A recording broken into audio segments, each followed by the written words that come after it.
All right, everybody. Thank y'all for attending this little webinar today regarding STARS. I just wanted to make sure that everybody did have a chance to understand a little bit. I know that we've had, I don't know, over 100 webinars on STARS at this point, but I did want to make sure that if anyone still was unsure about how to use any portion of the system, that we get the opportunity to go through some of those things and clear up any questions. If anybody does have any questions, you can feel free to just shout at me and ask your question. However, if we start getting really slowed down with questions, then I'll ask y'all to please just put those in the chat. Actually, let's just do that. Why don't we just put them in the chat, and I'll watch those and try to answer any questions as I go, just for the sake of anybody who's going to watch this back later, and so we don't confuse anyone who watches it later. For anybody who has never seen the STARS system before, this is what the login page looks like right here. If anybody does not have access to that login page, I would be more than happy to send that to anybody as you need, but this is what it looks like. I'm going to go ahead and not use my own login information just because my page is not going to look like all of y'all's. I am the assistant director in the system, so I've got a little bit more access than everybody. So I want to be able to show you a system that looks more like what you're going to be looking at. So I'm going to use one of the call center agents here. Give me just 1 second.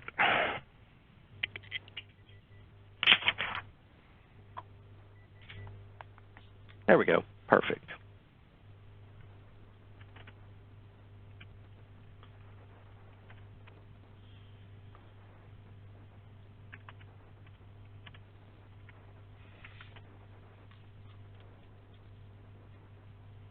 And once we get into the system, this is what it's going to look like. Everyone can see this page that I'm sharing right now, correct? Yes. Awesome. It's going to have your account information right up here with your profile, your password, your preferences. This is where you can go to change any of your information, change your password, anything like that. Change role, you're not going to be able to change your role on there. However, it will tell you what your listing would be. If you are a ship coordinator, you should be a ship site manager. If you are a volunteer, it may say ship team member right there. The sign out button is there, and the help button is right here, and then you should have your name and what your role is right up here in the right-hand corner. What is along this ribbon right here being the home button, tracking inbox, search, reporting, and configuration. We'll go through all of these and look at various things throughout this webinar. What will show up on your home page will be your tracking inbox, that being the things that you have entered most recently into the STARS system. Joe was one of our call center agents. She is no longer with the program, so the only thing that you'll see on here is anything that I've created as sort of a demonstrating contact. I do have an actual contact that I will go through and enter for everybody a little bit later on, just so we're all clear on what should and should not be entered, but we are going to go through just a little bit before we do anything actual and just demonstrate what is all on the system. What shows up on home here will show up. You should all be seeing people that you're recently entering here on the tracking inbox for beneficiary contacts, for group outreach and education. If you have any media outreach and education, then that would possibly show up, although media outreach and education will be probably not as often entered for us as these top two will be, as well as any SHIP team members that you get entered yourself will show up on there. Let's start with just going over how to enter a Medicare beneficiary. What we'll do is go right here to Tracking Inbox. Tracking Inbox is going to be sort of where you go to enter any and all new things into the system. You'll see that the options that you have here is beneficiary contact, that being people that you've spoken to, whether it be on phone, face-to-face, email, fax, paper mail, however you're contacting somebody, it will go under beneficiary contact. Group outreach and education, that being your presentations, booths at health fairs, and annual enrollment events, all go under there. That's your performance measure too, right there. Media outreach and education, those are going to be things like Facebook posts, anything you might put up. Every door direct mail is going to be like a media outreach and education. These are the things that we do as outreach that are not going to be counting towards any of your performance measures. So those being things that are not booths, health presentations, and annual enrollment events, and they are not direct one-on-one contacts with Medicare beneficiaries. The last thing being SHIP team members. This is where we enter our volunteers, or if anybody new joins the program, where Shannon, Vivian, or I would enter any new SHIP coordinators in there as well. Let's start with beneficiary contacts. If you go and just hover over beneficiary contact, you can see that new beneficiary contact comes up, and we're going to select that.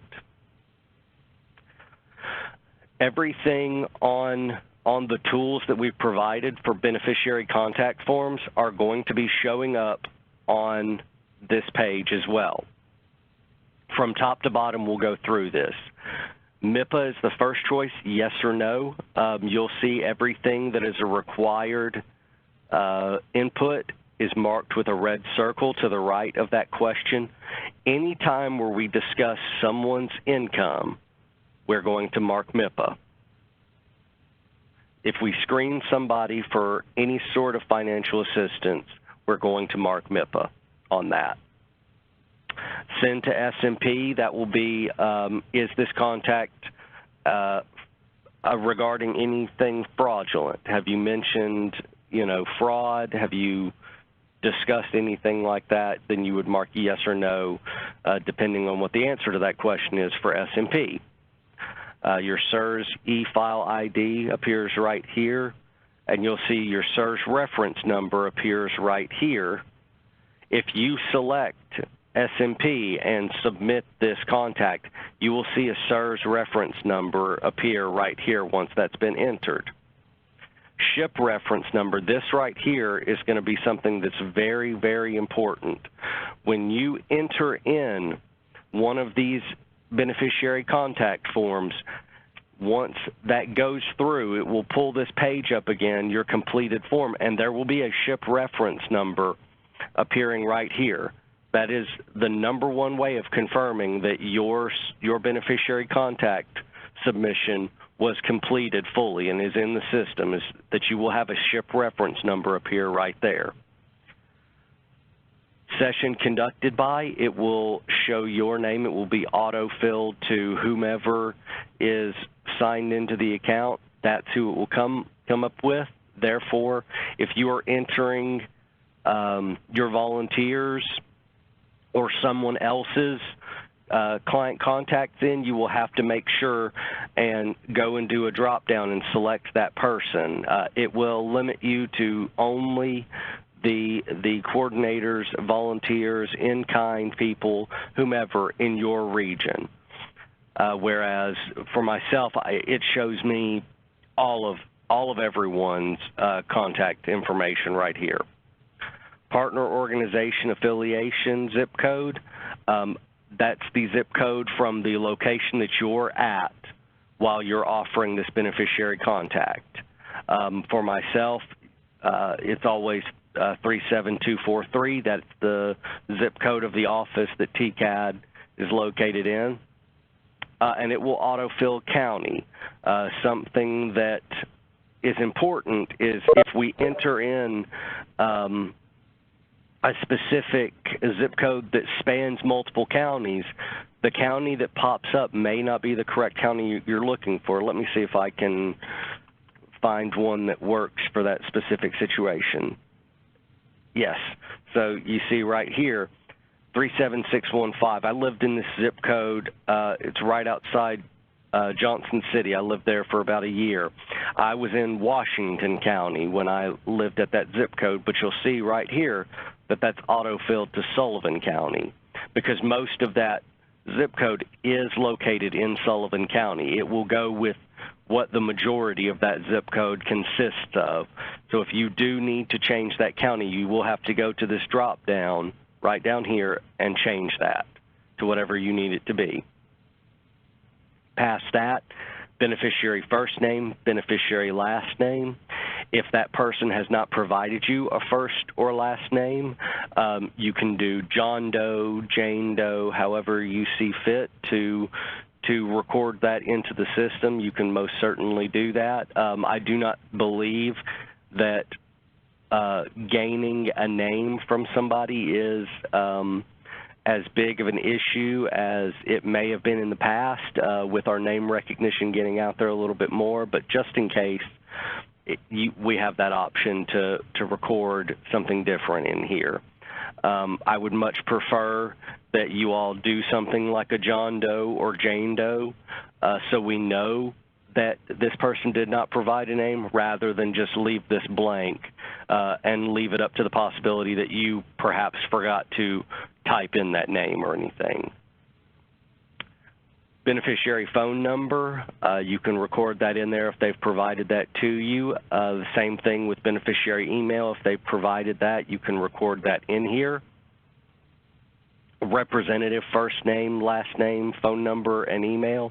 If you're talking to someone on behalf of another person, you can put the person that you're talking about right here and the person that you are speaking to about that person right down here. If somebody is representing someone else, you can put their name and their information right over here. State of beneficiary residence. I would hope that everybody knows that we should not be speaking to people from other states. It should be Tennessee. Zip code of beneficiary residence, that is where the beneficiary is located. Whatever their zip code may be, you can put that in there. And the same thing applies as it did with up here.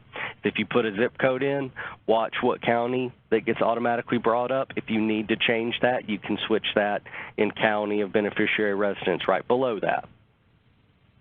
The date of contact, you can either erase all of this and type in that date yourself, or you can go and click on this calendar right beside that box and select that date yourself. You can see, you can change years, you can change months, and you can just select whatever date you need to for what your date of contact is.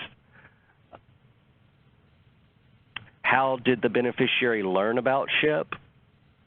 We've got a selection of ways that that person may have heard about SHIP, whether it be CMS told them about us, a friend sent them to us. Our mail-outs right now are big, so I'm hitting SHIP mailings quite a bit. Any of the people that we speak to because they saw us at a presentation, if I have forwarded you any of the submissions from our state website of contacts, SHIP state website is on there. We always want to make not collected our last resort on anything. I would much rather everybody use your use your skills and figure out how that person found out about us than just put not collected. Same thing, method of contact, email, face-to-face, phone call, postal mail, web-based. Web-based and email, I get questions about that.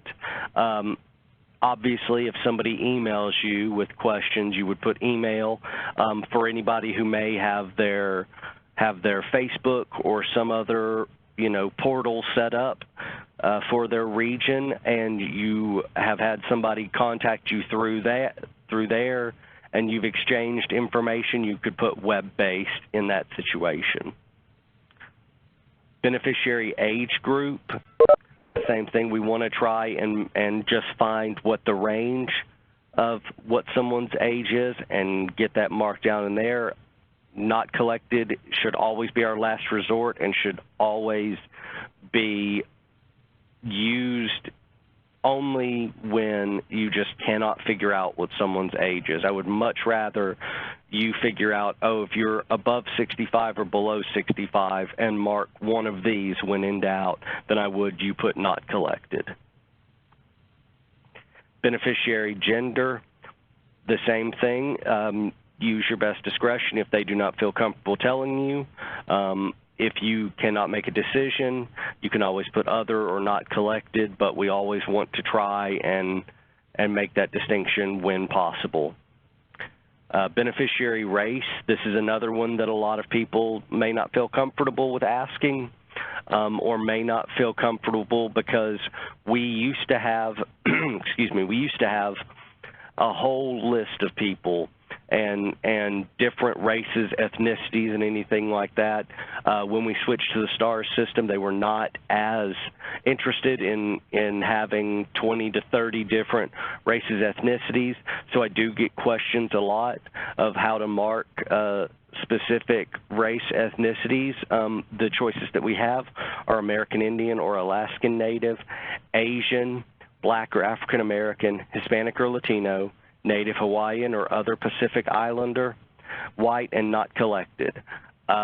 For someone who is calling us from, say, India or Russia or, lower Asia, you may put Asian for Russian or Indian or something like that. I would prefer that we were more specific, but STARS is not interested in that. Again, we always want to have not collected as our last resort and do the best that we can to try and figure out what someone's race or ethnicity is. But that is always an option if you just cannot determine that in any sort of way.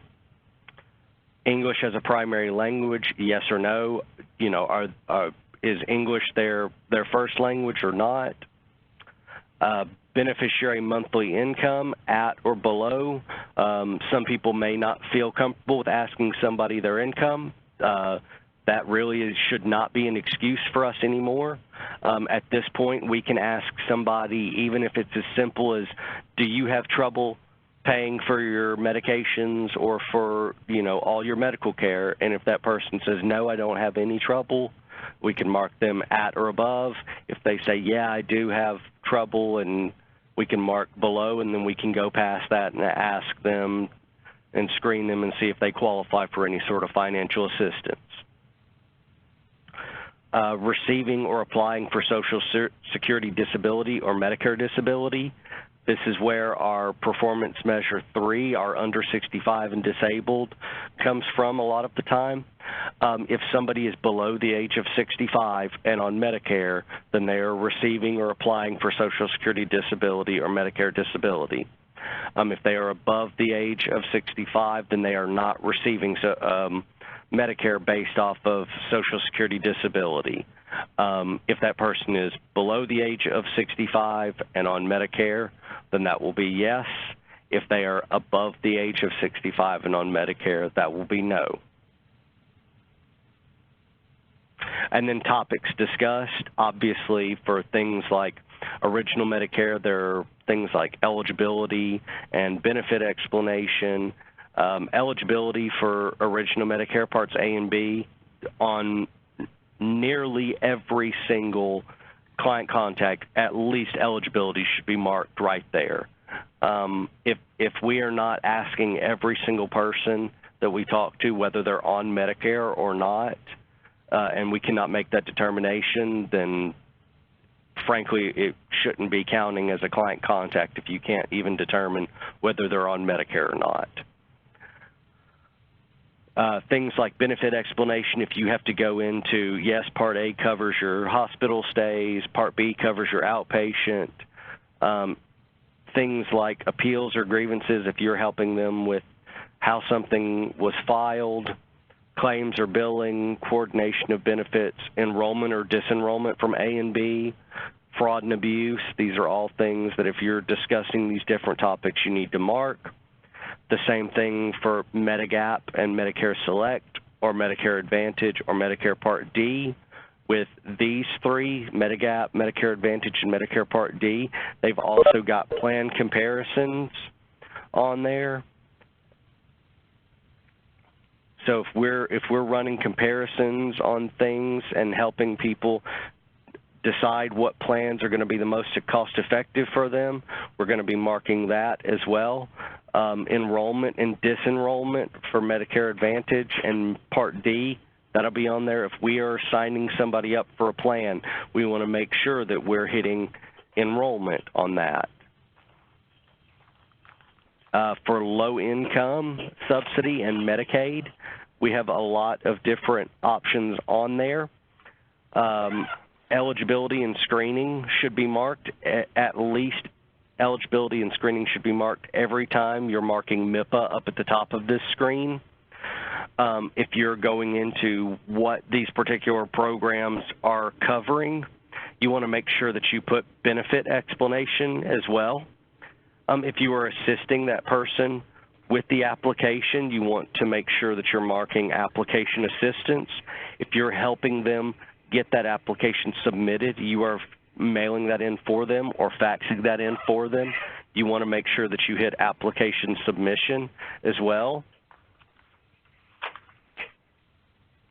Hang on one second, everybody. Let me stop sharing this for just 1 second and mute everybody, because it sounds like that we've got a lot of movement.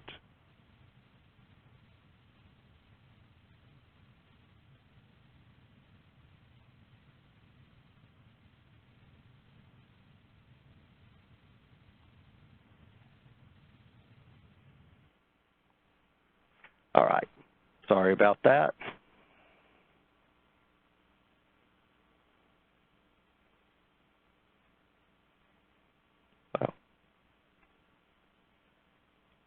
I think I got kicked out there. Give me just 1 second to get signed back in.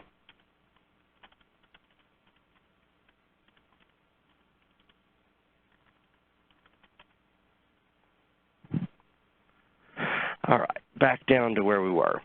Like I was saying, if you're discussing with everybody and just talking about those applications and answering questions on there, application assistance is what we'll be marking. But if we're actually helping that person get those applications submitted, for example, if we are doing that application online now, since that is an option, if we are doing that application online, we're going to make sure that we are marking application assistance and submission, since not only are we helping them through that application, but submitting it ourselves as well. Anything aside from that, things like pharmaceutical assistance programs, the drug manufacturer programs, if we discuss those, then we want to make sure that we mark that, and any other insurance or additional topics that we discuss with people down here under other insurance or additional topic details. We've got things like active employer health benefits, COBRA, long-term care insurance, ambulance, dental, DMEPOS, anything like that. Time spent in hours and time spent in minutes. These are important things that we need to make sure. You can do hours or minutes. I always just do minutes. It's going to convert everything into minutes anyway. So if I talk to somebody for 30 minutes, then I would just put 30. If I talk to somebody for 2 hours, then that's 120 minutes, and let that go right there. The status, we've just got 2 statuses: in progress or completed. If we are responding back to somebody and expect them to get back with us, then we should be marking in progress. But if we are sending something to somebody, or we feel like that we've answered a person's question and we do not expect for them to be contacting us again, then you can go ahead and mark completed, and have that be a completed client contact right there. Past that, some of the special use fields, if we are enrolling somebody into a plan, we are going to go ahead and keep their cost outcomes right here, that being their original plan costs right here and their new plan costs right under that. We are also keeping those on a spreadsheet so we can make sure that not only are they in here, running to try and find cost outcomes is not really working at the moment. STARS is still having a lot of issues with their advanced searches, so they're a little spotty at times right now, so we should be keeping those on a separate spreadsheet as well. But we do want to mark that in here because from this point forward, when STARS does their quality assurance on us, they will be checking that when we are marking enrollment that we have not only these special use fields completed, our before and after cost outcomes, but also that we are uploading documentation to prove that we've submitted that enrollment as well right here. So we'll get more specific on how we're going to do the before and after with the new plan finder, because we are going to have to work out a few, minor details right there. But just remember that you do need, if you are doing an enrollment, that you need to do your before and after costs in these 2 boxes right below time spent and status. And I did mention the notes box and these upload boxes right here. I know that not everybody has gone fully paperless and is not going to go fully paperless, but this is a good opportunity that if you have any sort of information on somebody that you do not want to have out in a physical copy, that you can upload those files right there and make sure that everyone that you've kept those files, even if you're not keeping a physical hard copy of that. Everyone who I've keyed into STARS ever, I automatically just go ahead and scan in any comparison that I do for anybody and upload it into STARS. Every contact that I've done for the last year, all of their paperwork is uploaded in their file on STARS. Once you complete that, you hit save. It will, I will do a live client contact in a little bit here, but it will go ahead and load that page, and it will take you right up to the top, and you should see a SHIP reference number right here. In fact, why don't we just go ahead and do that right now. Hang on one second here. I'm going to go ahead and just sign on to mine really quickly and do new beneficiary contact. The person that I spoke to regarding this, that person contacted me through our state website, and they were just asking questions about Medicare. They didn't have anything specific. All I did was respond back to that person and thank them for contacting us, and we would be happy to offer them assistance. If they could give me a brief, detailed explanation of what they were having trouble with, I would get back with them and assist them in any way that I could. We do have questions in our online contact form that asks a bunch of different questions, things like, are you currently enrolled in Medicare? What help do you need? What of the following most closely describes your questions? Do you want to learn more about your prescription drug plan options? Do you qualify for extra help? Your name, your telephone number, your email, what's the best way to contact you, what is your county, and what is your zip code. So just off of the information that that person has given me, I am going to be able to answer a lot of these questions. So is this a MIPA case? We did ask whether they qualified for extra help. They told me no. Therefore, I know that they are above the monthly LIS limit. We did not discuss anything about fraud, so I'm not going to send to S&P.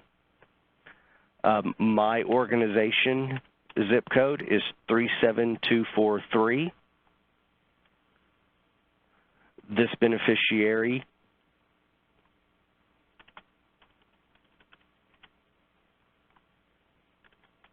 has provided name,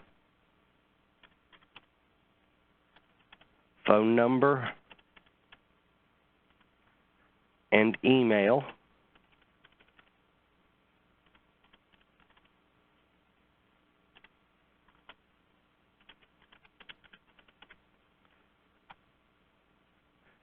Their zip code,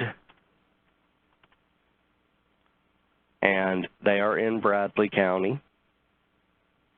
I talked to them today, right before we got on the call, and they contacted me through the SHIP website. I contacted them back through email. This person has told me that they are 65 or older and that they are a female, white, English is their primary language. As we discussed earlier, they said that they did not qualify for extra help, so we're going to mark at or above. And they are above the age of 65, so they are not receiving Medicare due to Social Security disability. We discussed that they were eligible for Medicare Parts A and B.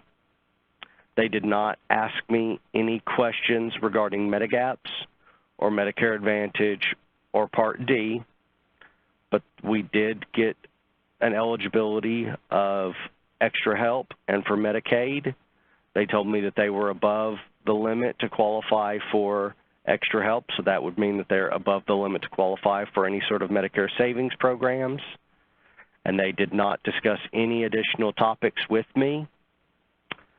Since this was somebody who was not needing a lot of information and it was a quick receiving and turning around to answer a question needing more information, it was a 10-minute contact. That contact is in progress because I expect for them to get back to me. And I do not have anything to upload. I did not get them enrolled. So what I'll do is I'll save that right there. And you can see right here that that SHIP reference number has appeared. I will show everybody how to search contacts as well in just a little bit. And if we do have that person contact me back, I can search that person, pull up their file again, and if they have any sort of additional counseling sessions, we can go ahead and record any of their additional counseling sessions as well. But for right now, we're just going to let that one go and move on.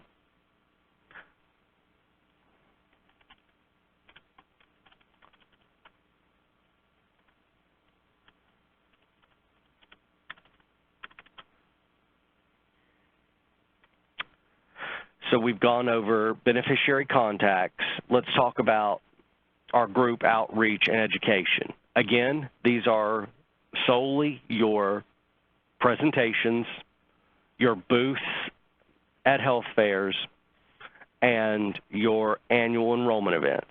These are all the things that count towards your performance measure number 2.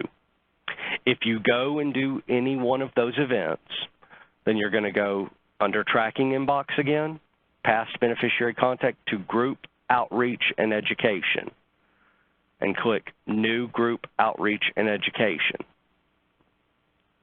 Again, the top of these are the exact same as on a beneficiary contact. Is this MIPA related? Is this SMP related? It has your CSRS e-file ID right there. And once you submit these, depending on whether it's SMP and SHIP or only SHIP, it will give you a reference number once you've submitted that. It's the easiest way to check and make sure that, yes, I have submitted this correctly. The session was conducted by, it will give you, it should autofill your name right there. If you need to change that, you most certainly can. Time spent in hours or minutes, again, that is going to convert to minutes. So my preference is always to just do everything in minutes. But if you are, you know, somebody who would prefer to do hours and minutes, you can always say, you know, that my presentation was an hour and a half, so I'm doing 1 hour, 30 minutes, and it will convert it to 90 minutes.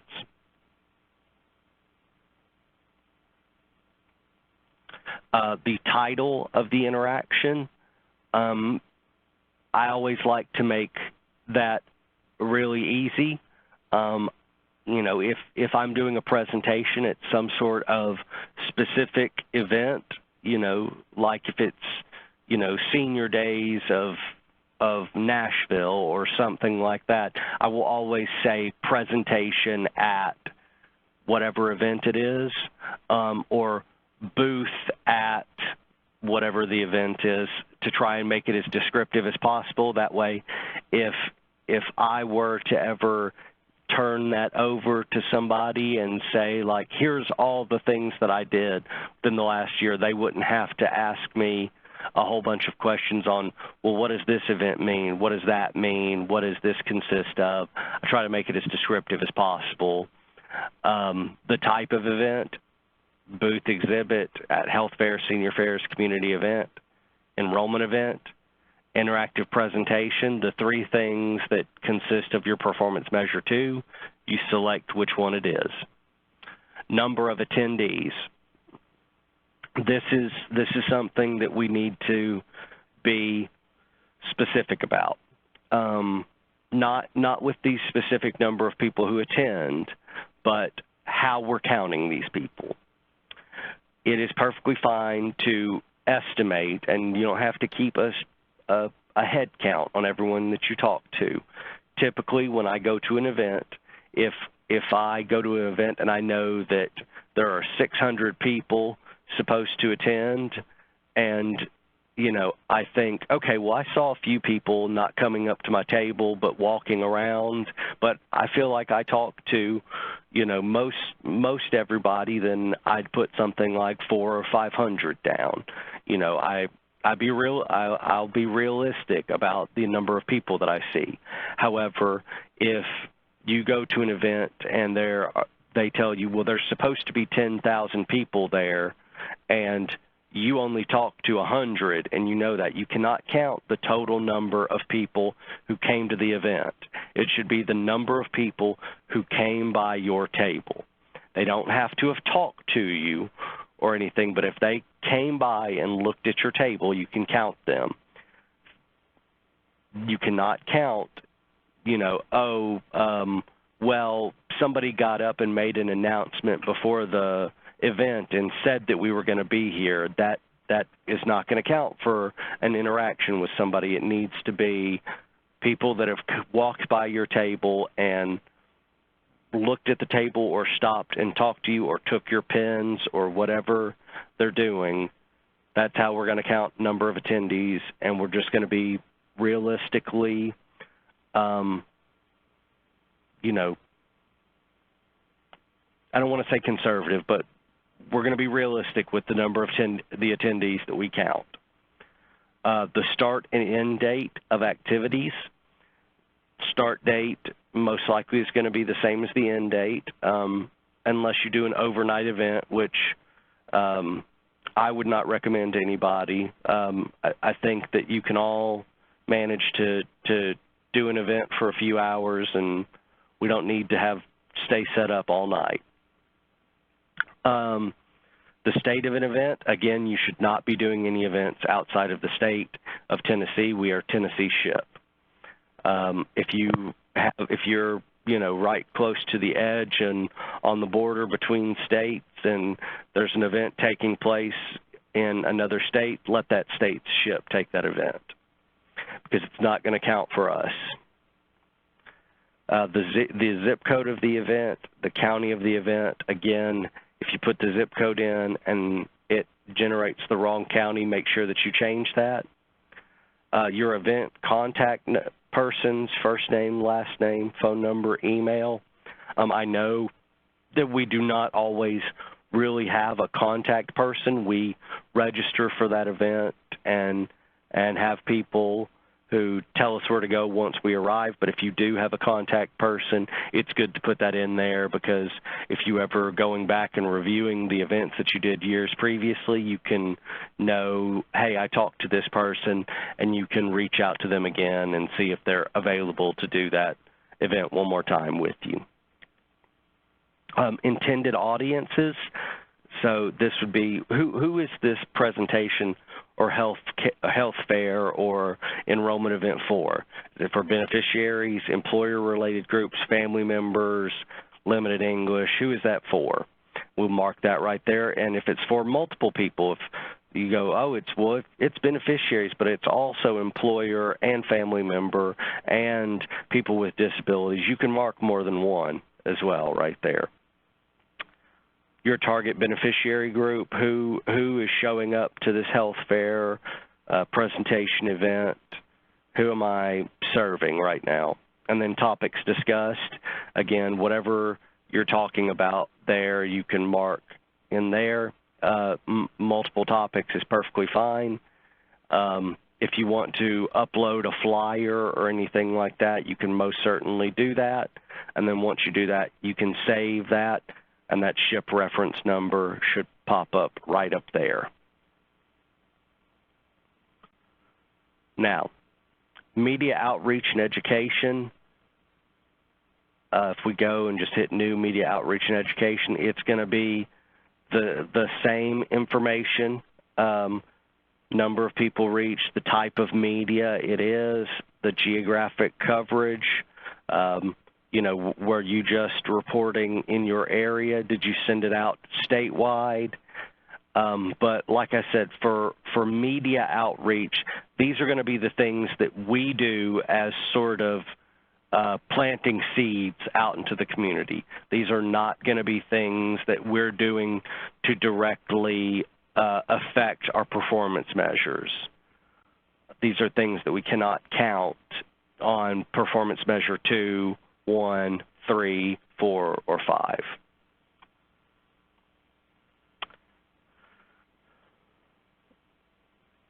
For everyone who is entering in, new people who are joining and needing access to STARS, or new people that are supposed to be reporting stuff to you, if you go back to tracking inbox and select SHIP team member, and new SHIP team member, you'll be able to add new volunteers or new team members to the STARS system. You can see right here all of the required information that you'll need to get somebody into the system, that being first name, last name, their primary phone number. You'll need email address if you need them to be able to log in to the system. Zip code, their state, again, it should be Tennessee, county, their start date, their end date. For most people, they should have no end date. Start date should be the date that they, received their training and officially became a SHIP volunteer. Status, are they active, inactive, retired? Partner organization, you would obviously just have whatever your organization is to select right there. Paid status, if that person is in kind, they are somebody who works with you, who during the course of their normal everyday job, they're doing SHIP work, and you're able to count that work that they're doing for your program. SHIP paid are our coordinator, our volunteer coordinator, our benefits counselor, anybody who's paid directly by our SHIP grant is SHIP paid. And then volunteer are our true volunteers who are not working and carrying on their SHIP volunteering through their everyday work, but are actually volunteering their time and focus into volunteering for this program. Race, the same thing applies as it did on client contacts. I would love for us to have more races or ethnicities to put up here so we could get more specific. We do not have that, so we just ask everybody to use their best discretion for what to mark on this, and again, not collected as an option on there. Date of birth, you just put that in there. Gender, male, female, other, not collected. And then primary language, secondary language, if they have a secondary language that they would like to list, role. For anybody who is a team member, you will only see SHIP team member and STARS submitter displayed. For anybody who is actually SHIP site staff, any of the coordinators, you will be able to create other site staff people as well on there. But you could not, go higher than whatever your status is in the program. For example, Shannon has me listed as the assistant director, so I can add anyone except for the director. Shannon is the only person who has more access than myself on there, so I can create anything and everything, but we did have a situation where STARS was doing an update, and because they did that update, my account got locked out and there was nothing that I could do. I had to go to Shannon and have her unlock my account to get back into the system myself. So if any of the team members get locked out, any of the site members, any of the coordinators are able to go and unlock team members as well. All you would do is go right below where their role is and hit send login credentials to send them their username and password. Typically when an account gets locked out for me, I usually revoke their login, then unrevoke that and send them their login credentials. We want to make sure that everyone can report. So for solely SMP, SHIP, or MIPA volunteers, if that's the only thing your volunteers do, you would mark just one of them singularly. But for most of our volunteers who we are trained in SHIP, SMP, and MIPA, we would mark all three. And then once we've marked all of those and entered in, any of their applications, background checks, anything that you'd like to submit into there, you can save that, and that SHIP team member will be saved right there as well. Now let me check the questions and see if there's anything in here that I've missed right here.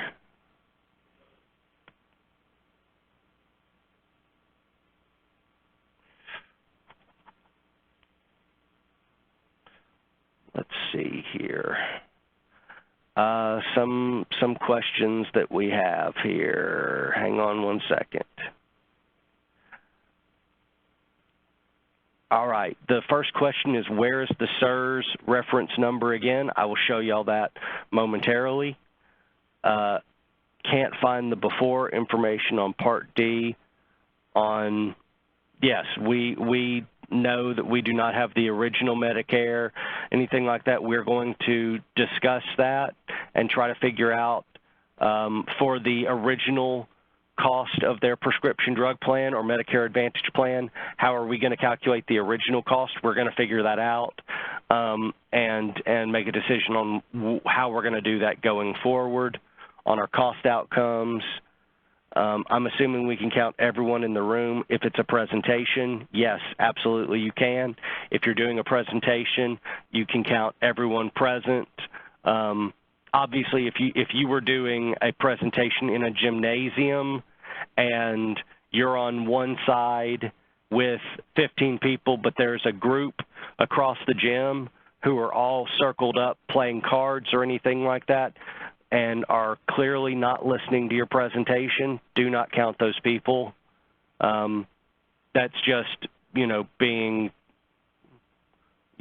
that's just common sense. If somebody's not actively engaged to your presentation and they're off doing something else, just don't count them. But if they're in that room and they're there for the purposes of listening, whether they want to be there or not. I go and do presentations at skilled nursing facilities a lot, and the nurses will roll people down there, and I can tell that they weren't making the choice to come here and listen to this Medicare presentation, but if they're there, then we can count them.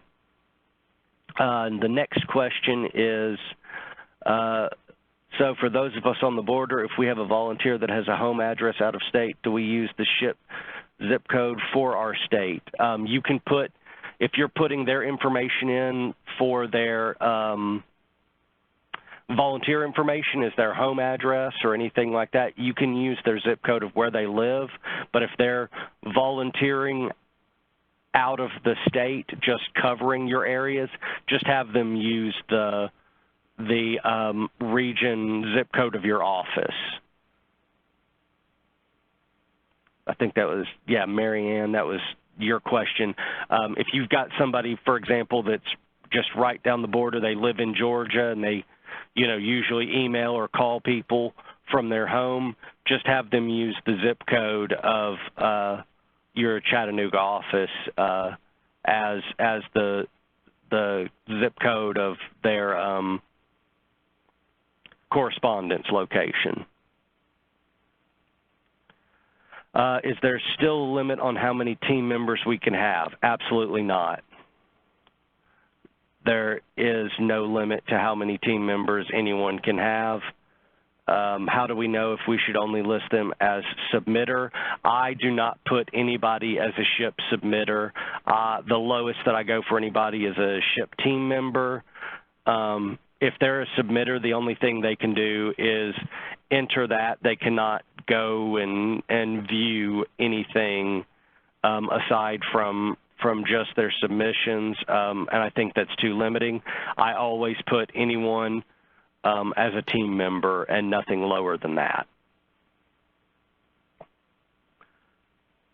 Let's see here. Do you want us to record data entry done by volunteers? Yes, I will show you how to record your volunteers' activities as well. What if there are multiple means of contact in one session?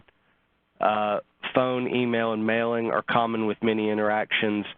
I don't know why we would be, whatever your primary means of contact is, if you're on the phone with them and then they want you to email something to them, just use telephone.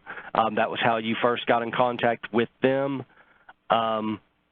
But for one contact, however you spoke to them, whether it was on the phone, email, or through mail, use the primary means of your contact. Like, for example, if I was on the phone with somebody answering their questions and then they asked me to mail them something, I would not put mailing as means of contact when I key it in. I would put telephone. I just happened to have mailed them something as a result of our telephone call. But use your best discretion on what you're going to mark. If you're shooting them an email and mailing them something, while you're also on the phone with them. No means of contact carries any more weight than another. So when it boils down to it, it doesn't really matter for the purposes of, what means more. It's just a means of us being able to track what is the percentage of people that we're contacting by telephone versus through email or paper mail or anything like that. The hours function had not been tallying properly before, and you said you had to only enter minutes. Is this working properly now? To the best of my knowledge, yes, it is. I have not ever entered any client contact in using hours. I've only ever used minutes. So whether it's been tallying properly or not in the past, I'm not aware of that. It did tally properly today. So I would say that most likely it is solved by this point, but I would have to try and use that for a little while and see if that was consistent. If you've been using minutes this whole time, I would just suggest continuing using minutes. How can you remove duplicate entries? You would have to contact either I or Shannon to remove duplicate entries. I found that out during one of our trainings recently, that everyone cannot delete their own entries that they've submitted. They will have to let Shannon or I know that they've got a duplicate entry, and we can delete that. I'm still the point of referral on that, so I do welcome everybody. If you need me to delete something, I'll be more than happy to do that. If you get locked out of your account and need me to unlock your account, I will be more than happy to do that. For any of the coordinators, you are responsible for entering your own volunteers in yourself, but if anybody is still a little bit unclear on how to do that, after today, we can absolutely still work together to get that, make that more clear. Let me go back to how to enter a volunteer's activity in, whether it's administrative or data entry, something like that, and I will show where the SIRS reference number is. Those were the two questions that I said we would get back to. So, show.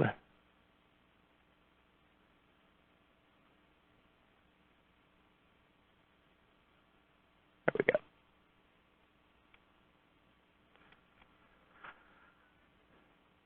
So, somebody asked where the SIRS number was again. If we go to a beneficiary contact page, the SIRS number is right up here. It's right under the first couple of questions. SIRS reference number, that will be right there. And then the SHIP reference number will be right below that. When we are recording a team member's activity for any sort of, I don't know if I'm going to be able to find a team member where I'm at right now. Okay, so I will show everybody how to find their team members with searches here quickly, and then I'll show how you enter in a volunteer's activity when we do that. We talked about entering all of these in, under tracking inbox for all of our new beneficiary contacts, outreach and education, media outreach team members. But if we're trying to find already existing people, we're going to need to search for those people. Okay, I thought I heard some noise from the person who had just joined in, but I guess not. what we'll need to do is search those people. So we'll go right to the right of where the tracking inbox is on our STARS login page. And depending on what we're wanting to search, we'll look right down here. Let's start with searching our SHIP team members first and foremost. So we'll go to SHIP team member, and it gives you the options of standard search or advanced search. Let's look at standard search first and foremost. What happens when you select standard search is it gives you this option. Search options, and what are we searching? Are we searching team members? Or are we searching all volunteer activity? What we're going to do is select team members. Now, it gives you a bunch of different options when you're searching. It'll give you these same sort of options whether you're searching team members or you're searching beneficiary contacts or outreach. It's going to ask you, what are we going to search based off of? You can see that you've got things like first name, middle initial, last name, their nickname, their phone number, all right here that they'll ask you to search for. Not only that, you can search for that name, or if you go to this middle number, you can search for a lot of different options. You can search for all volunteers that are not named a certain thing. You can search for first names that are kind of like that, things that are not like that. If you don't know what a volunteer's name is, but you know that it starts with an A, you can go starts with, you can go ends with. It all just depends on how you would prefer to search. If you don't enter anything and just search with all of this blank, it will pull up all of your volunteers.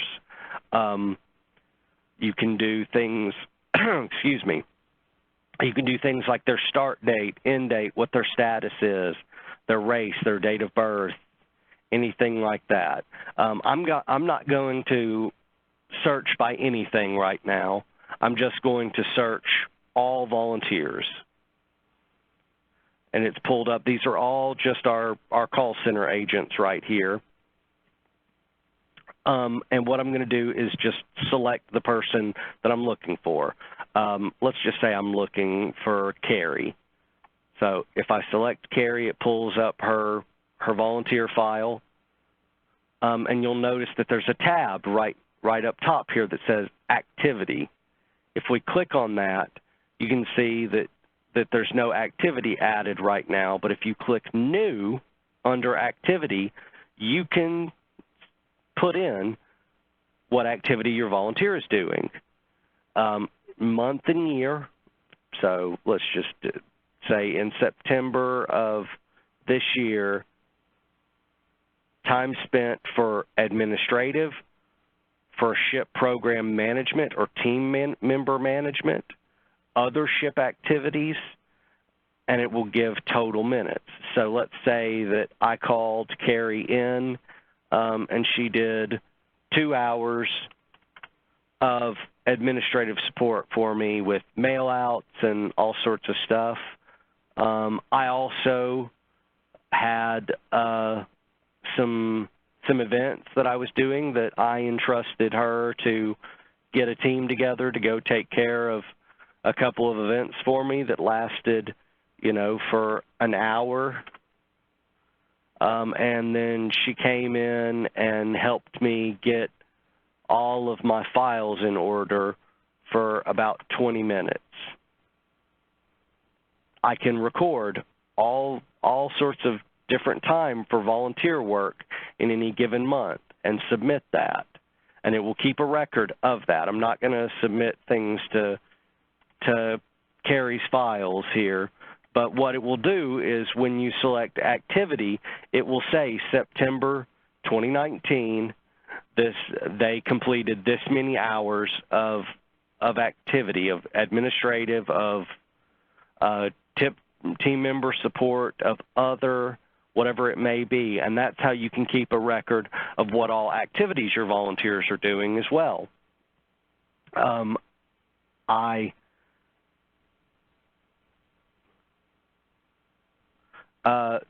Adrian submitted a question over what this program management versus team member management would consist of. My understanding is that if that person was overseeing something like an enrollment event, or overseeing a presentation, or getting a team together to coordinate a booth getting set up at an event, something like that, that would go under program management or team member management. If they're conducting, things that we're normally responsible for, going out and doing a presentation, setting up for a booth,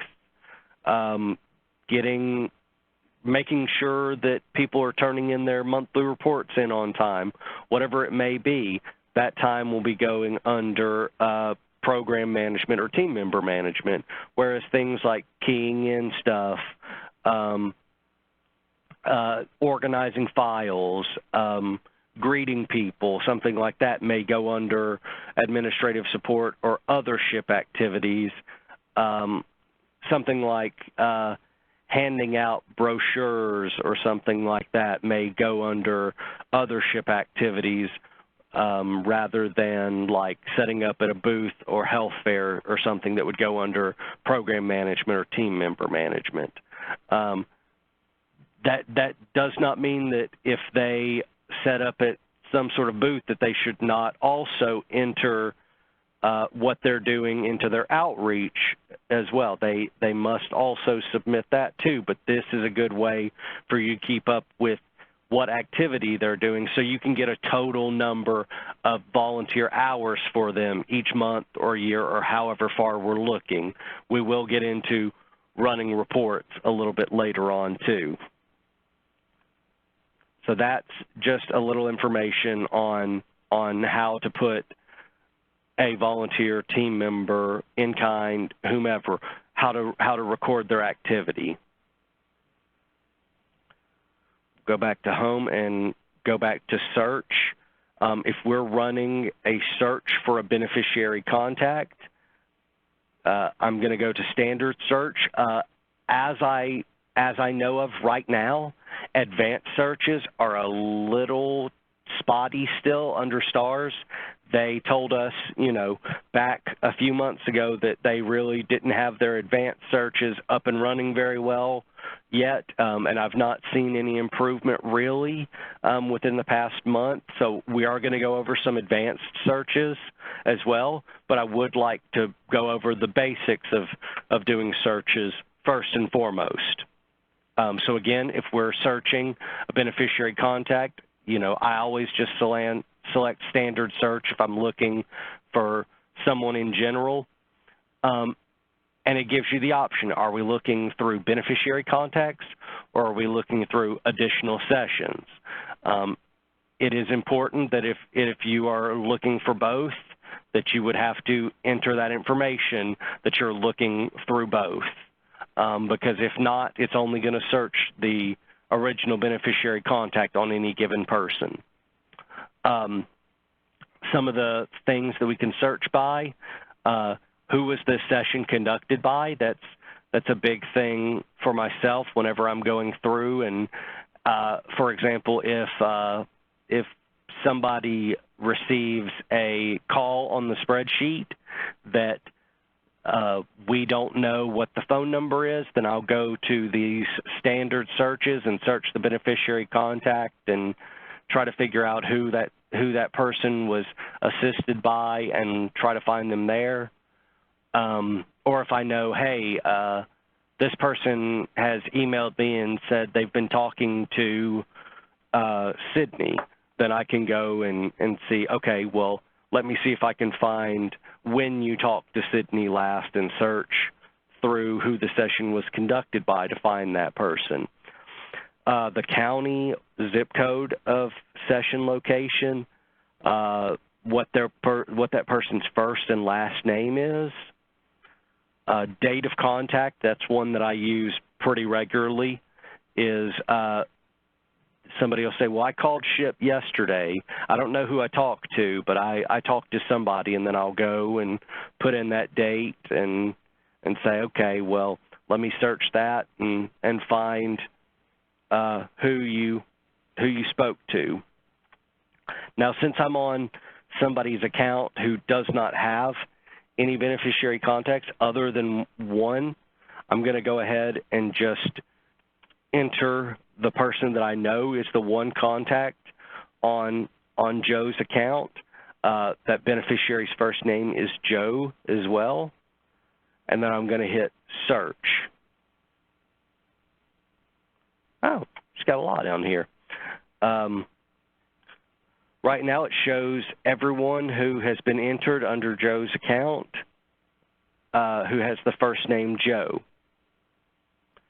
That's Joe with no E and Joe with an E. This is the one that I entered while I was doing training with some of our interns earlier this month. I'm going to go ahead and select this person because that's who I was looking for, Joe Deere. And I can see the information on this person when I talked to him, which was 10/3/2019. First name, last name, phone number, email address.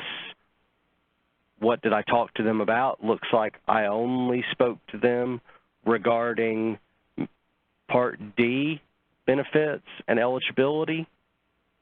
Looks like I talked to them for an hour, and I expected them to call me back.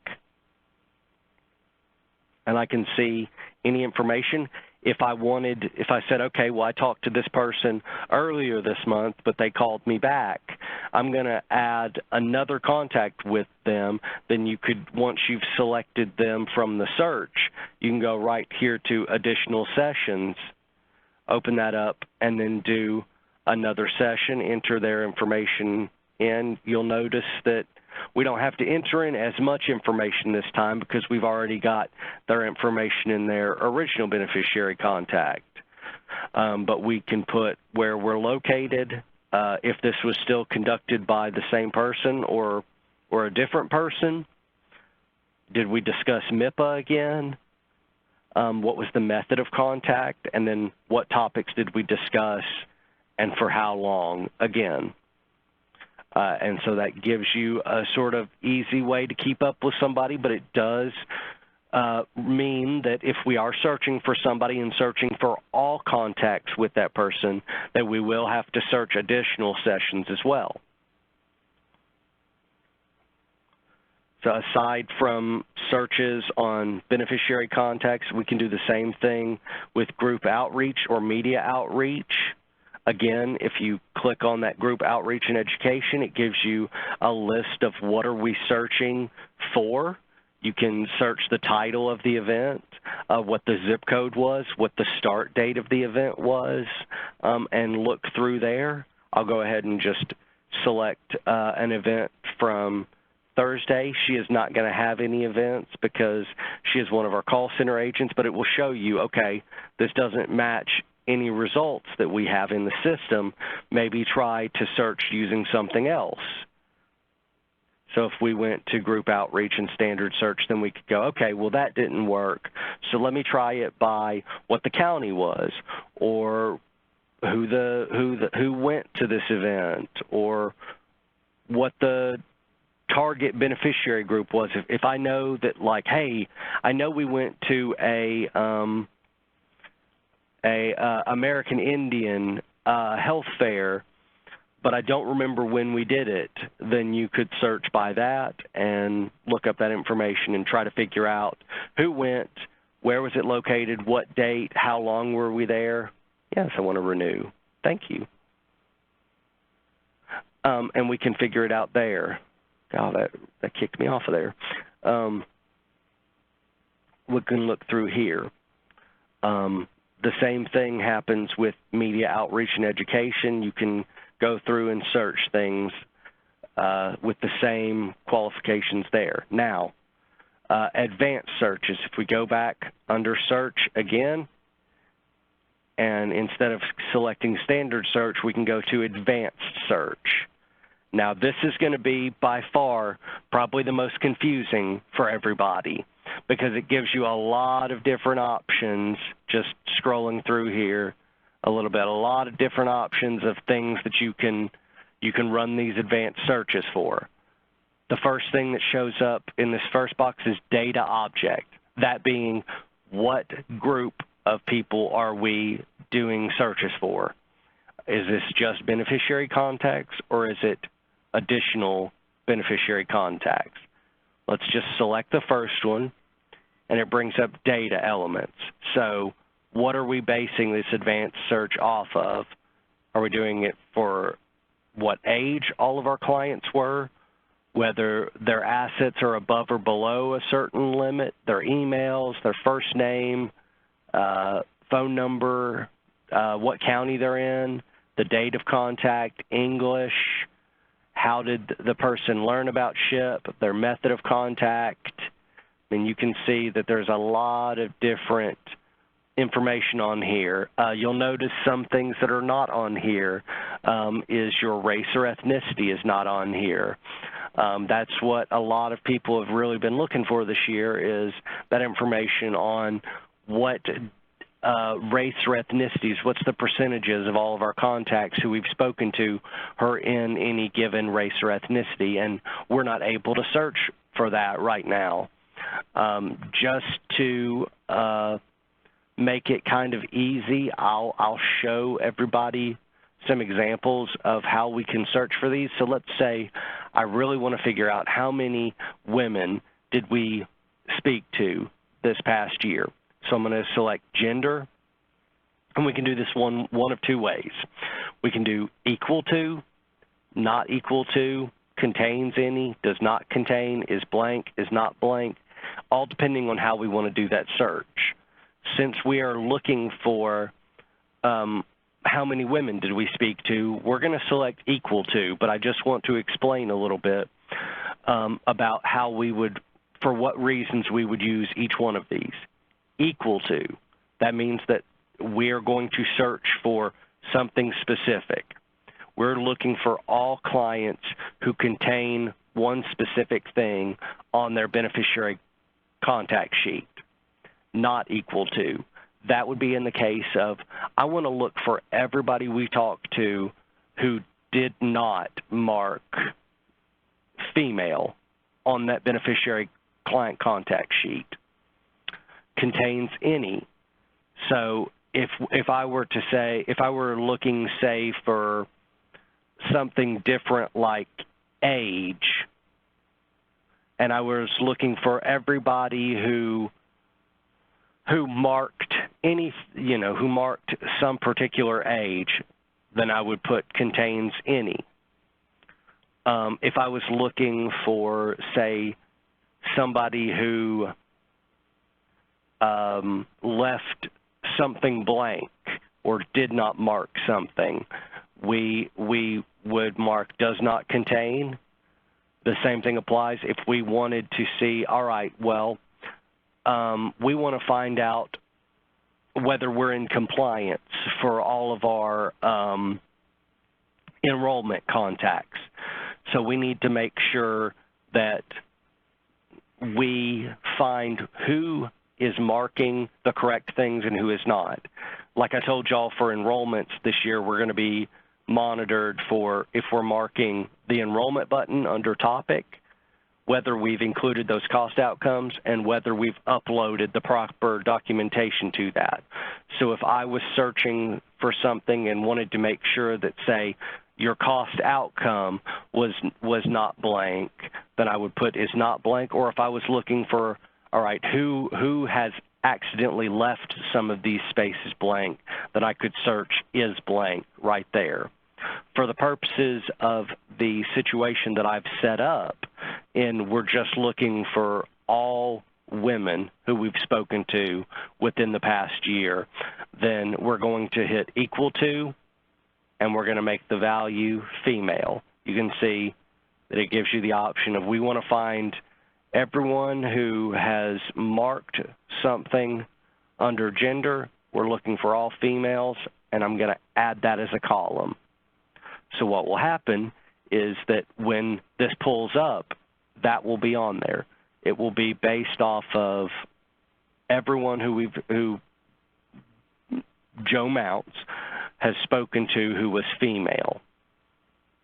You can go and add more columns or search criteria. You can keep doing this as much as you want and add as many columns as you want to, or you can go right here to the tab right to the right of it and select all the different things that you want as a column as you'd like to. We're going to take that off. There we go. The only thing that I want to put on here is searching by this. All the same things are on these columns as are right here. Organizational unit, that's the tab that's right to the right of columns here, is who are we searching? For myself, it gives me the option of searching everyone.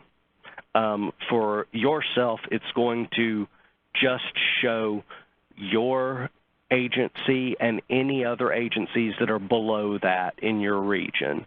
So what I'm going to do is just select Tri-Corps Call Center. It's the only thing I can select. And the tab right next to that is Display Options. It gives you the option of display as an HTML, display as a document, and display as an Excel sheet. What I'm going to do is just do an HTML right in here. I prefer Excel in all situations because I use Excel for pretty much everything. But I just want to show everybody these displays in all the ways that you could see them. Excel is just easy because it transfers over most easily when reporting. So, okay, let me do this.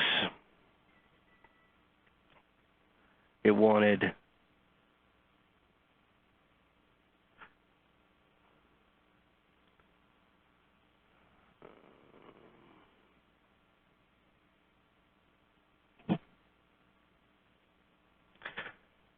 so right now what it's showing, because the only thing that I selected was gender, was all contacts who have marked female, is it shows me these are all the client contacts who have marked female.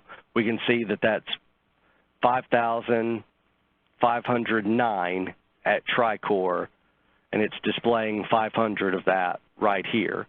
Obviously, if we did more columns, then we would see more information on all of these. If we go back here, we can also do what are their first names. We can do what dates did all these contacts take place. It's really doing an advanced search is you can make that as detailed or as easy as you like. With this one, this is just getting a count of, hey, how many people within the last, set amount of time have we talked to who were female? And we have to just sort of make our advanced searches what we want them to be. But I do want everybody to know that there may be things that you want to search for on there that you cannot search for at this time and period. Let me check the chat box here before I move on.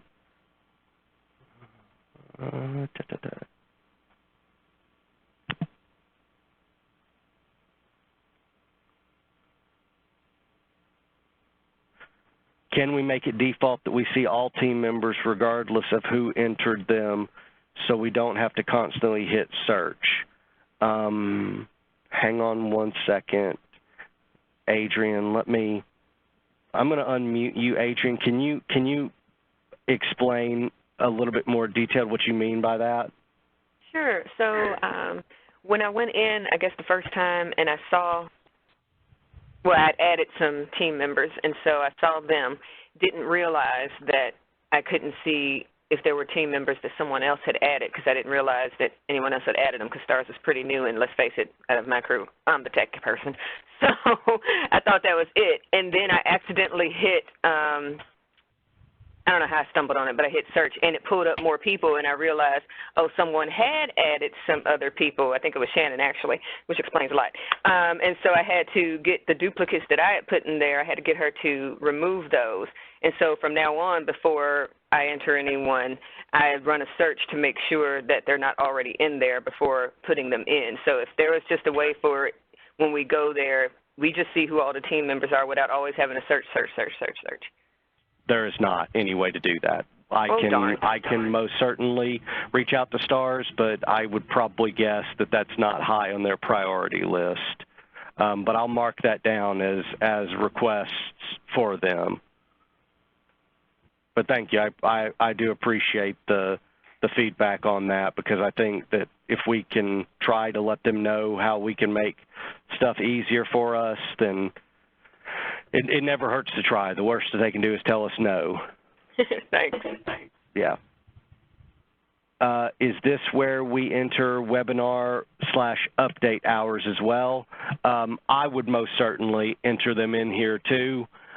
You'll still have to send reports to Vivian, but I think that it would make it easier to be able to pull that activity out of STARS that has been entered and put those reports together for Vivian than just keeping them yourself. So I would enter webinar update hours on there as well, you know, in either the administrative hours or the you know, SHIP program management slot, one of the two. And I'll make sure that Vivian decides what she would like dictated to what slot in terms of how we're recording activity hours.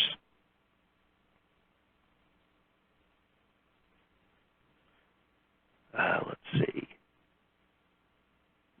For Helen, I believe that what you were discussing when you asked the question, so we would use this for volunteers who are helping with open enrollment events, but not actually doing counseling.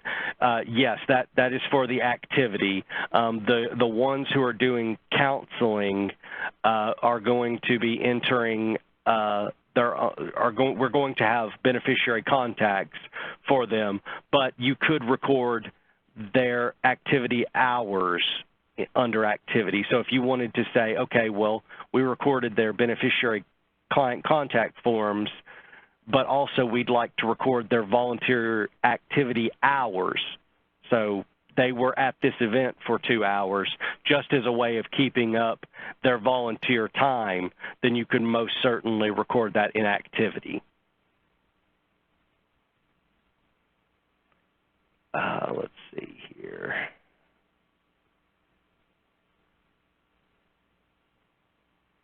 Early on, we were able to search the topics we discussed. This came in handy when counting how many MSP apps we submitted or assisted people with. That's not available anymore. Do you know if they're adding back that feature? As it stands right now, they do not have any intent on adding that back that they have let me or Shannon know. As of right now, I think that they're just trying to get those advanced searches to be more consistent before they start adding more stuff in there. Unfortunately, however, if you are wanting to know how many MSP applications you've submitted, you don't need to do the advanced search anyway. We can run a report on our MIPA numbers, which is a nice transition to what we're going to talk about now. So let me take this off here. All right. So, yes, leave this page. So we've gone over tracking inbox where all the new contact forms are, searches where we can go and look up all this information. What's going to come next is reporting. So if we go over to the reporting tab, you'll see that there's not a lot of reporting options here. For yourself, you may not see any reporting tools right here. I'm going to come back to reporting here. Actually, let me see if I can pull up my, yeah. So if I go to reporting right here, you can see that I don't have much more than any of you have. However, I do have these two reports right here, that being beneficiary additional sessions, monthly data export, and beneficiary contact monthly data export. With these reports that I can run, we can get a lot of data that we were not able to get with advanced searches, and I'm more than happy to run this report for anybody as well. Just real quick, anybody, any of the coordinators in the chat, would anybody like to volunteer to just be a guinea pig of someone that I could use to run this report?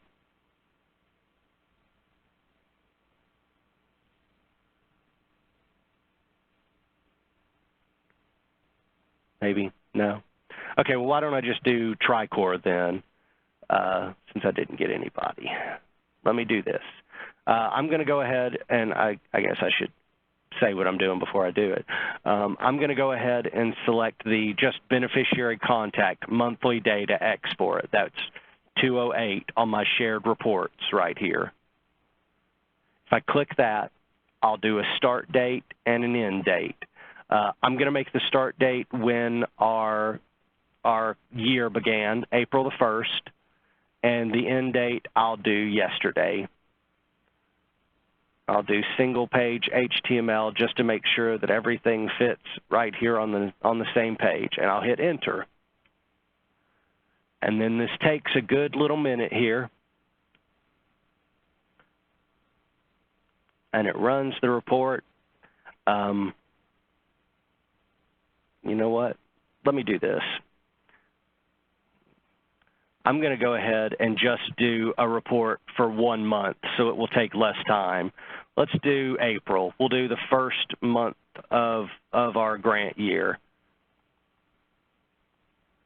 so it won't run this report so long. So that's April the 1st through April the 30th, and we're going to do that right here on the web page. It's going to run this report.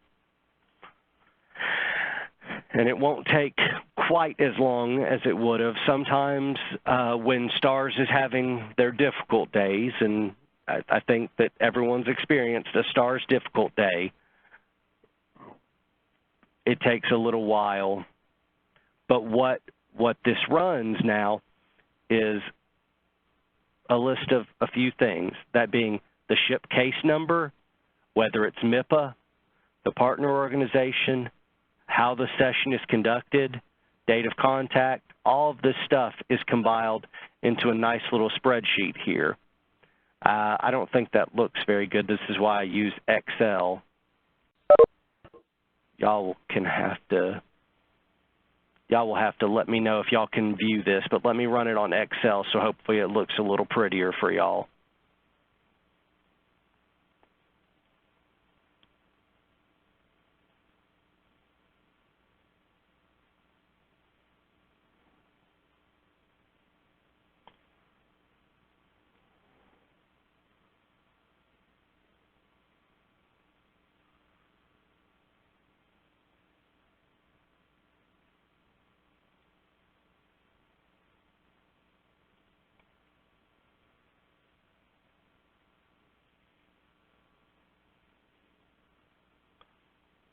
All right.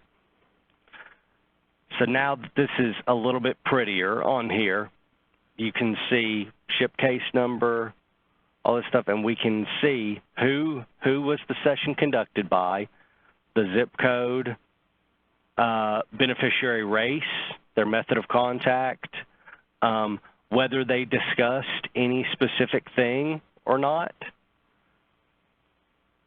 You can see eligibility, screening, benefit explanation, whatever. So if y'all want to have, you know, if you want me to run that specific report, everybody has to let me know probably at least a month in advance, because it would take some time to get this all together and make sure that I have everybody who is spoken about a specific thing. I mean, just based off of this, let me see here. How far does this? 1 month with Tricor, they've got 9,533.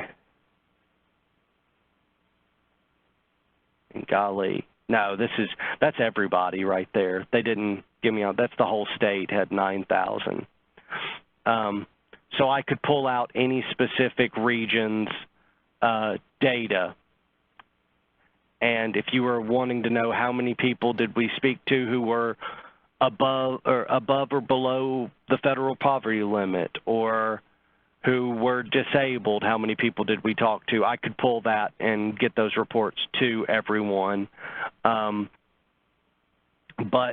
since that did not come up for Tricor, their user, I cannot guarantee whether that will come up for anybody else. If you have to contact me, that's fine for that, but just so everybody knows, that reporting is under the tab Reporting and Shared Reports. It'll be 207 and 208 is what that will appear as. And you can run those reports. If those don't show up for you and you need me to run those reports for you, I will absolutely do that happily. The other thing that I wanted to point out to everybody that I know everybody can see is this.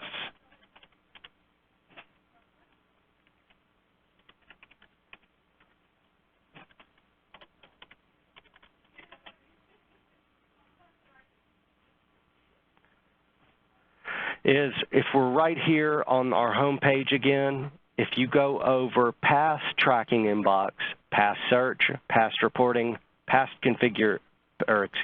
reporting to configuration, click on configuration, it's got these pages. If you go to pages and shared pages, you'll see under configuration, pages, shared pages, you'll see our MIPA performance measures report, our resource report, and our SHIP performance measures report. All of these will give you proper reporting for your MIPA performance measures, for our normal performance measures, and our resource report. Now, I'm going to go back to mine because I've shown you that on a normal team member that works, but I'll be able to view the entire state in terms of configuration. So if I'm going to run MIPA performance measures report, resource report, or SHIP performance report, let me do SHIP performance measures report first. I feel like that everybody understands what our performance measures are now, so we'll just show everybody how it looks. Now, Ivy, you said it was okay to use Northwest, and I'm going to use y'all if that's okay. Oh.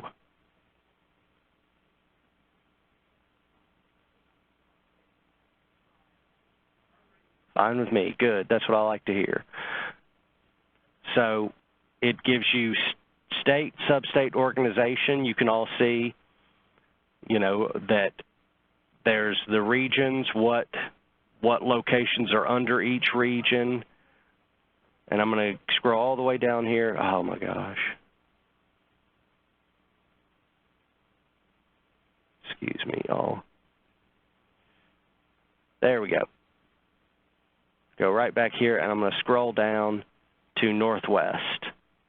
We're going to do April the 1st, when that started, and the end date we'll do as of yesterday. So that way, if Ivy and Angela have entered anything in between now and yesterday, all of that will show up right there. And I'm going to do Microsoft Excel, and I'm going to hit Launch Report. And what that's going to do is it's going to sit here and it's going to run that report. And then we all just sit and wait for a minute.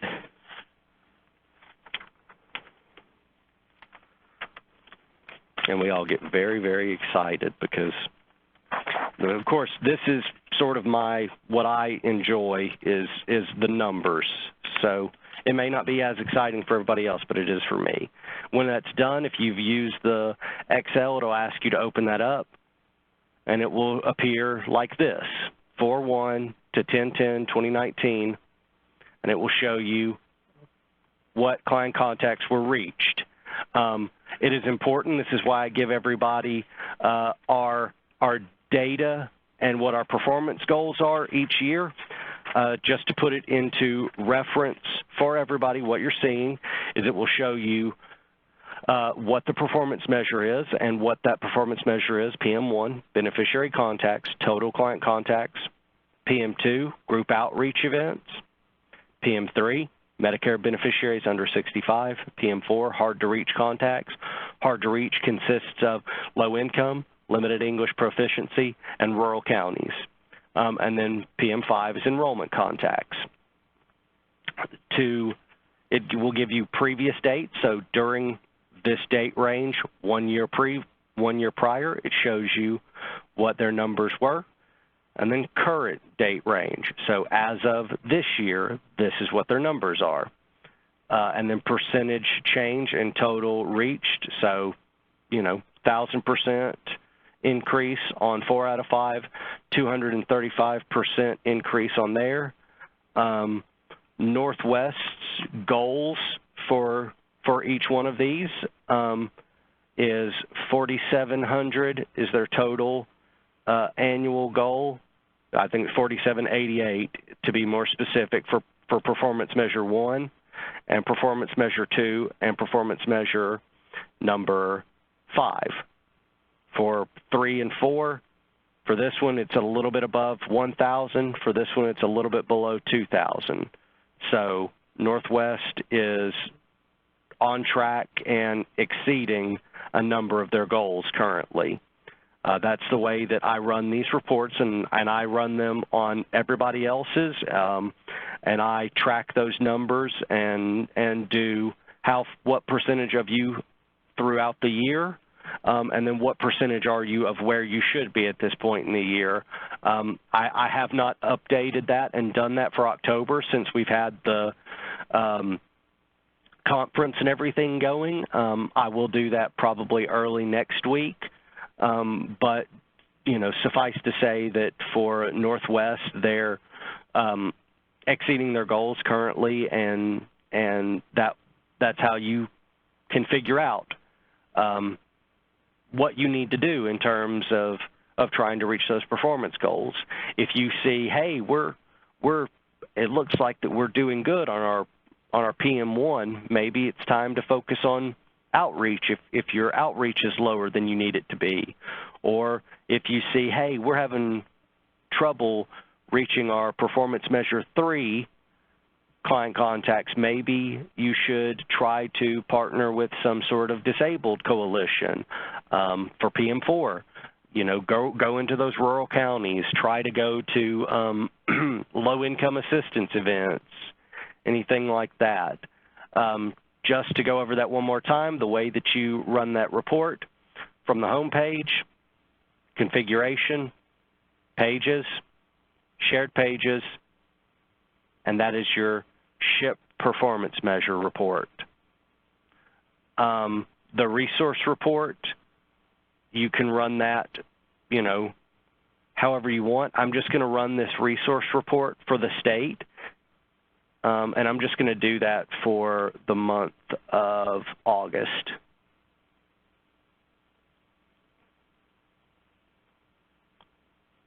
PDF, what this is going to show you is not our performance measures, but how many hours and how much manpower has gone into our program. It's going to show you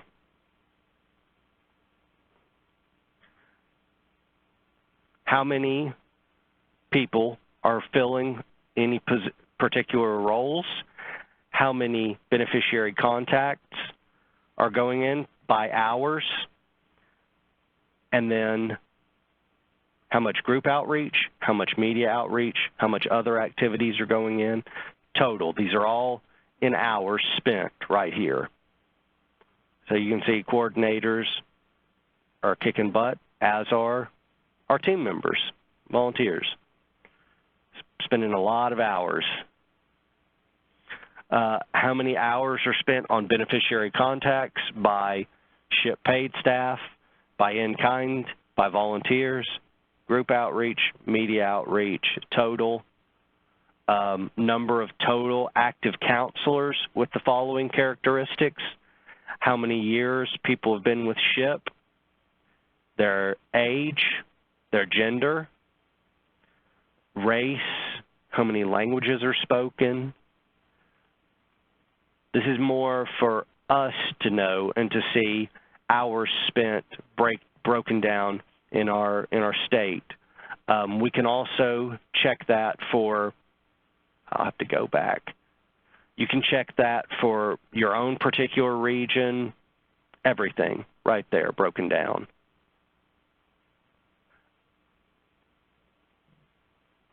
Hang on one second.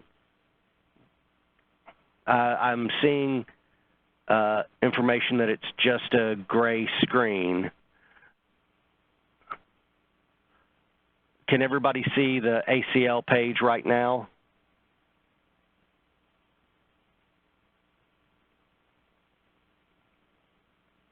Okay, it's back now, but we missed nearly all of that. Okay. Let me see here.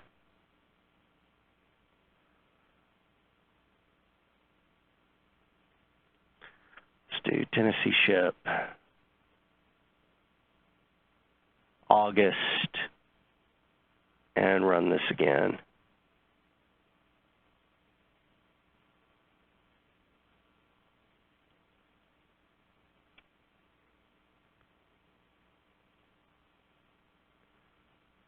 Can everyone see this, or is this just a gray screen?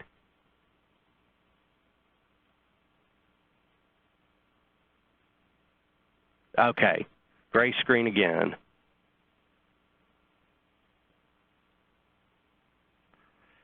Let's see here.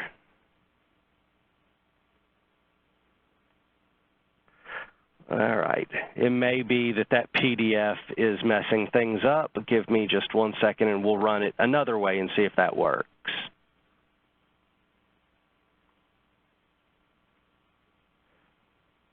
Microsoft Excel. Let's run it like this and see if it changes from a gray screen. Can everybody see it like this now? Yes, okay. All right, good. Sorry about that. Now, to just run through that again, it shows you how many SHIP personnel are filling each one of these roles,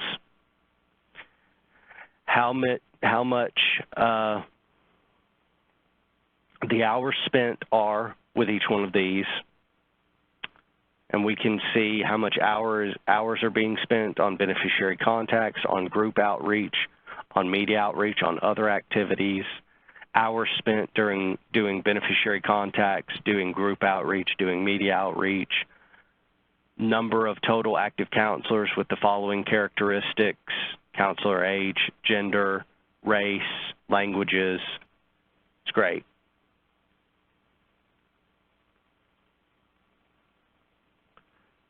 Okay, I want to make sure that I didn't miss anybody's questions. Helen, you asked, does that mean we can access everyone's information from across the state? No, you will not be able to. You will only be able to access your own information, as will everybody else. I can access everyone's information across the state because I have higher access in the system than everyone except for Shannon.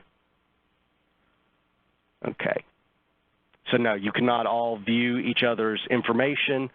Obviously, I want to make sure that everybody's information is protected. I would never put anybody out on blast or anything like that and try to embarrass anybody. That's why I wanted to make sure with whomever that it was okay that I shared that before, because I don't want anybody to feel like that we're comparing anyone to each other. Another good thing to check is unique IDs.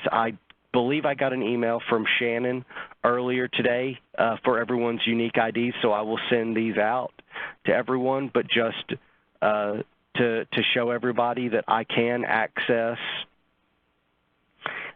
everyone's unique SHIP IDs.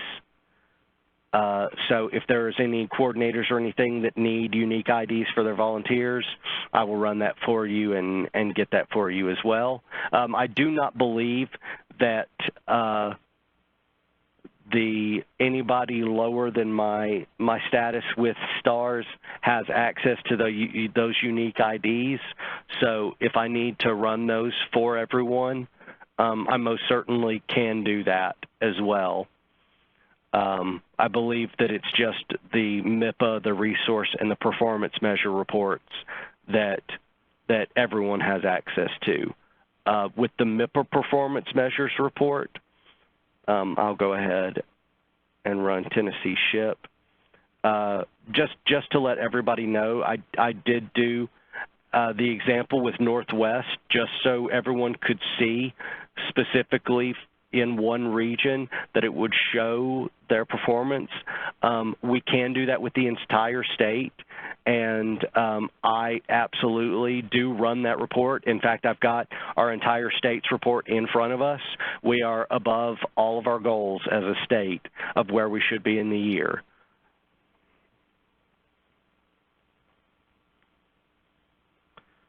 And then the MIPA reports for all of SHIP. Everyone should be able to run these reports, and I do have copies of each one of them as well. We do monitor these, so especially if anybody wants to discuss data and reports and anything like that, I'm your guy. This is, you know, the best part of the job for me, which, you know, Vivian disagrees with me, but I like Excel spreadsheets and numbers and everything like that. Can't help it.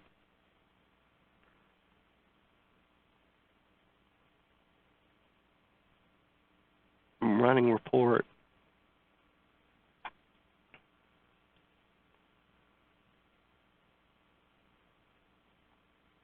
And it always seems like it feels like it takes much longer whenever we're doing something like this or demonstrating it or showing it. It always seems to run a little bit faster when there's no pressure on or no time constraints.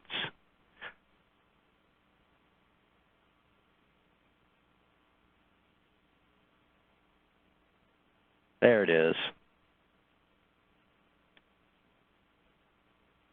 Okay, so the MIPA report, performance measure report, shows up right here. This is for the entire state of Tennessee. For our current data range, it shows us the total Medicare beneficiaries that are below the 150% federal poverty level in our state, and the total that we've reached, 5,056. So we've reached 1.26% of that population. You can see that we're up, you know, about four times as much as we were last year in terms of meeting overall low-income people. Persons reached through outreach who are below the 150% federal poverty level, 8,000. As compared to last year, it was 18,000, so our outreach is down a little bit. Beneficiaries under the age of 65 who are low income, 709, up from 217. Rural beneficiaries up from last year. Native American beneficiaries up from last year. You can see that both of those numbers are fairly low. ESL beneficiaries up 43 from 17.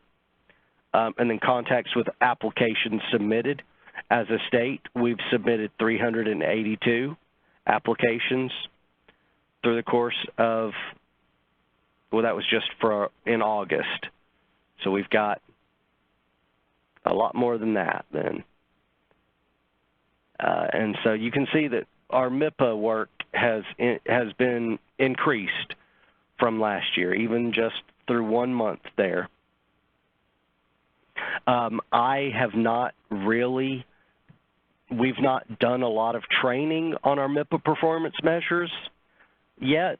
They just got implemented this year, so I'm sure that we're going to go a little bit more into that at our spring training after open enrollment.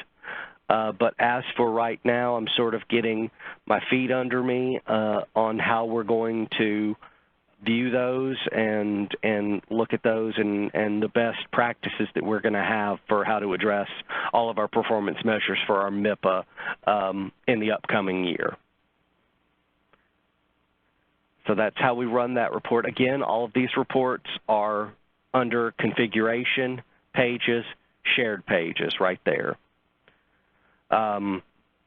That's really STARS in a nutshell. I know it's a very, very long process. This was 2 hours of going through really just the basics of using the website. What I'm going to do is I'm going to go ahead and stop the recording, so everyone who has this will have the option to view that, and I'm going to